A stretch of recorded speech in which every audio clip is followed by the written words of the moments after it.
এটা বন্ধুরা শক্তিগড় স্টেশন দেখুন, যেখানে মেন লাইন এবং কড লাইনটা দুটো আলাদা হয়েছে।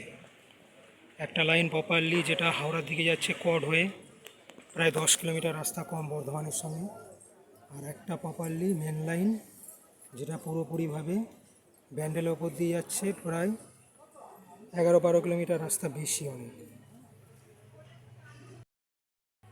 মূলত দেখুন, আমি ফুটওয়ে ওভারব্রিজটার ওপর দাঁড়িয়ে রয়েছি।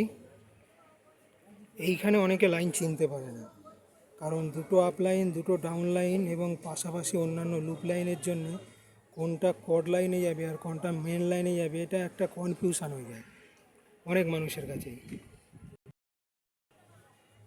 আমি উল্টো দিকটা দেখাচ্ছি দেখুন,